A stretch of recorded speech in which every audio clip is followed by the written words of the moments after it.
President Zelensky, who was on a state visit to Bulgaria, could not hide his shock after he was informed that Russia had launched the most powerful missile strike on Lviv since the beginning of a special military operation.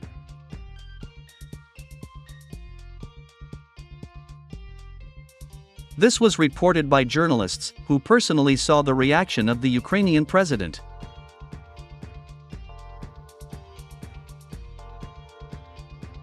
On the night of July 6, Russian warships launched dozens of Kalibr cruise missiles from the Black Sea toward Ukraine.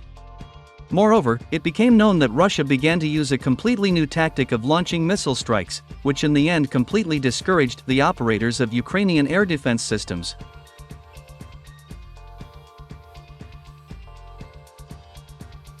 It is reported that dozens of Russian missiles flew towards Kiev and at the very last moment abruptly turned west, towards Lviv, thereby causing unnecessary automatic launches of expensive air defense missiles. As a result, all Russian cruise missiles reached their target.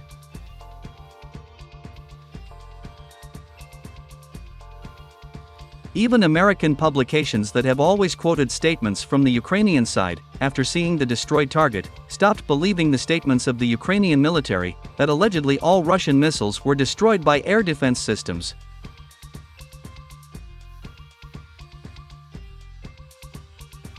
Meanwhile, the current missile attack has amazed military experts with its power and the number of Kalibr cruise missiles. Moreover, judging by the destruction, the Russians began using a completely new type of Kalibr cruise missile.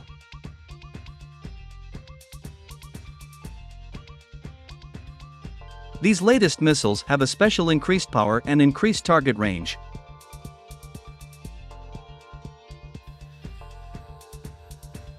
As a result of the missile attack, the National Academy of Ground Forces of Ukraine was destroyed.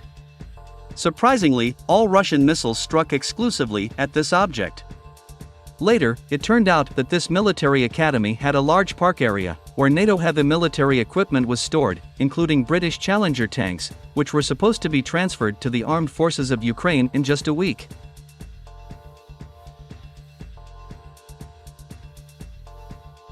Moreover, there were a large number of foreign mercenaries and NATO officers on the territory of this military academy, including a large brigade consisting of Polish, Lithuanian, and Ukrainian soldiers.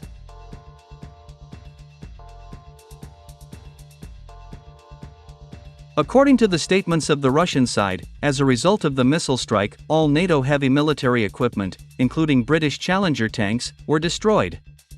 Moreover, the Russians also confirmed the destruction of dozens of foreign mercenaries, including soldiers and officers of NATO countries.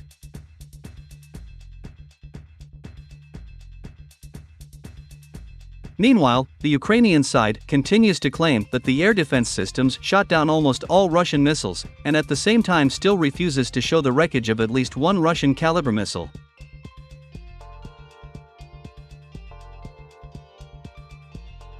As for the city of Lviv, it can be said to be the most militarized city in Ukraine. A large number of NATO military and foreign mercenaries are concentrated in this city, including the command of all types of Ukrainian troops, including the Air Force and electronic warfare troops.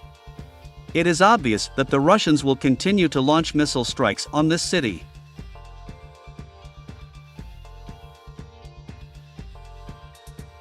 Some Russian generals even demand more radical methods from the high command. In particular, some generals suggest Sergei Shoigu organize a humanitarian corridor in Lviv, with the help of which all civilians will be withdrawn from the city. And after that, a powerful strike will be delivered on Lviv with the help of tactical nuclear missiles of special power.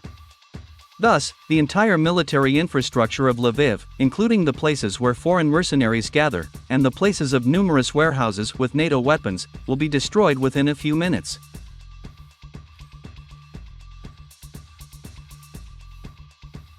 It is difficult to say whether the Russian high command will agree to such a radical step shortly. Perhaps Moscow will be forced to take a similar step in case of de-escalation of the conflict and direct invasion of the NATO army on the territory of Ukraine.